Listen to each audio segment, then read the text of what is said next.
of Ramadan. This is one of the greatest blessings that Allah subhanahu wa ta'ala has bestowed on this community.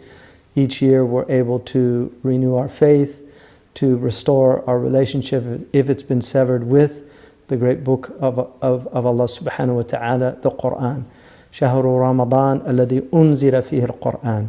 This is the month in which the Quran was revealed to our beloved Prophet sallallahu alaihi wasallam. So this is really a great time. My advice to myself and to all of you is to seize the day, to seize the moments that we have. It's short. One of the verses in the Quran says it's ayyam ma'dudat. These are limited days, and it actually uses a plural in Arabic, which is called the plural of paucity. So they're short days, they go quickly, and we have to make the best of it. So my advice to myself and all of you is go on a fast, not just of your physical appetites, but also what you put into your mind. Go on a fast from social media, go on a fast from television if you're watching television, go on a fast from all those things that are distracting us from really one of the most important things that we have in our life, which is to focus on where we are and where we're going. And so this is about spiritual development. So my advice to all of you is to really to take the benefit of this month to its utmost. Attempt at least one reading of the Quran. Don't let this month go by without going through the entire Quran. Hopefully you can also hear it recited in Taraweeh if you're able to, and maybe give some portion of the night if you're able to. These are all really, really important. The doors of mercy are open, and Allah subhanahu wa ta'ala is waiting for us to come back to Him, return to Him. One of the extraordinary aspects of the Quran is that because it's a non-linear book, when you read it, unlike, for instance, the Bible or previous dispensations that have come to people, it's constantly pulling you back into these core virtues. So there's verses that will come in different ways again and again.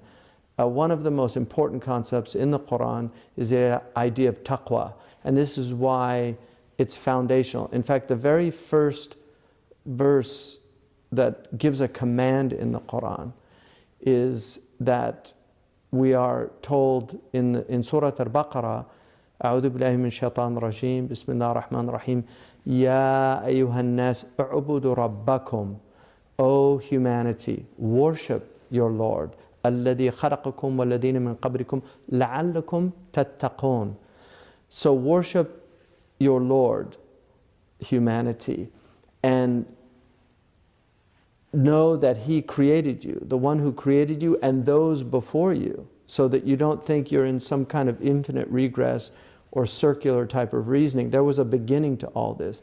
There was a first parents, Adam and Hawa, Adam and Eve. And so it's a reminder that you had a beginning, your species had a beginning.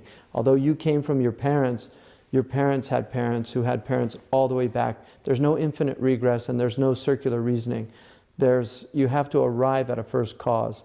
So Allah subhanahu wa ta'ala is reminding us that once you understand that you have a Lord, you have to worship that Lord.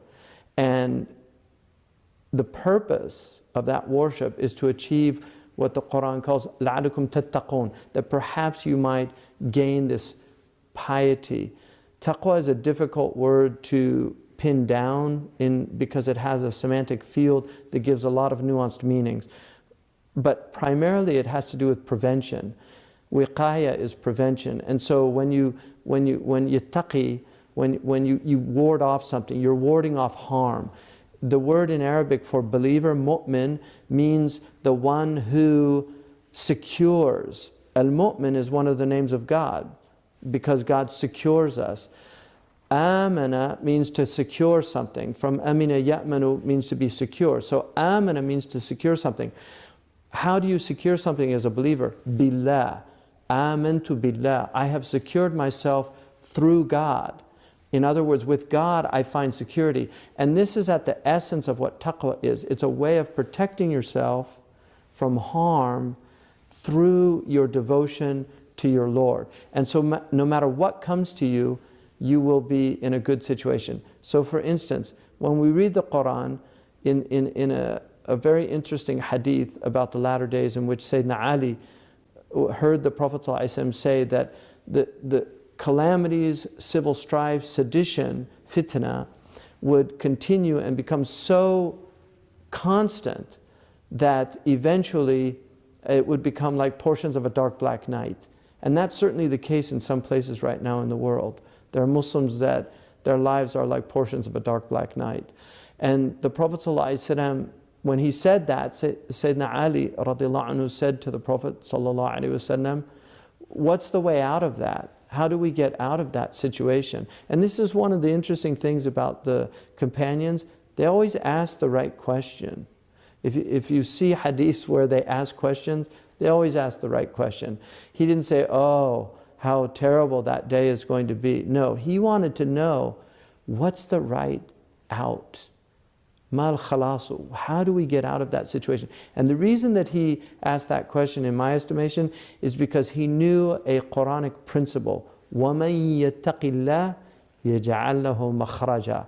Whoever has taqwa of God, God will always give him an exit strategy. God will always give him an exit, a way out of a situation. Always. This is a promise. وَمَن يَتَّقِ اللَّهِ يَجْعَلْ لَهُ مَخْرَجًا. This is known in Arabic as a jumla shartiyya, or a conditional sentence. If you fulfill this condition, then this is the result. And so if you have taqwa, you will have a way out. And so when the Prophet ﷺ said it was the book of Allah, Kitab Allah, he told them, فِيهِ نَبَأُ مَا قَبْرُكُمْ وَخَبْرُ مَا بَعْدُكُمْ. It tells you what happened in the past, and it gives you insights into what's going to happen in the future.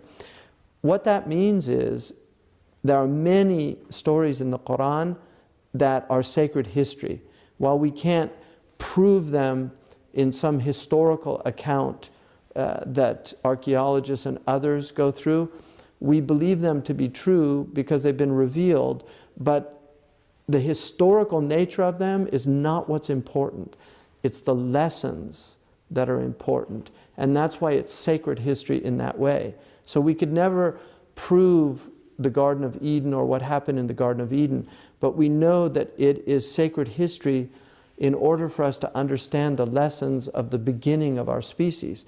The most constant story that we find in the Quran, coming in different ways with different nuances, is the story of Pharaoh and Moses, of Fir'aun and Musa. This conflict between good and between evil, between humility and between arrogance, between the divine revelation and between one's own independent thought, free of revelation. The difference between those who exalt themselves and those who exalt their Lord. The difference between those who serve others and those who have others serve them. This is the fundamental problem on this planet.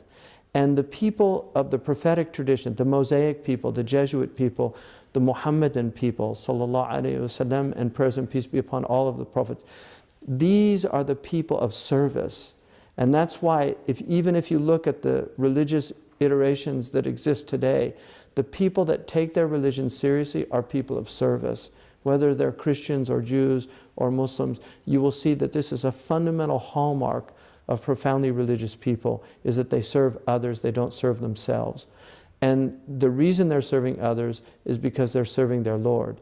But the reminder through the service of others, but the reminder in the Quran is al-aqibatu lit-taqwa, that the end affair, wal-aqibatu lit-taqwa, the end affair is for taqwa.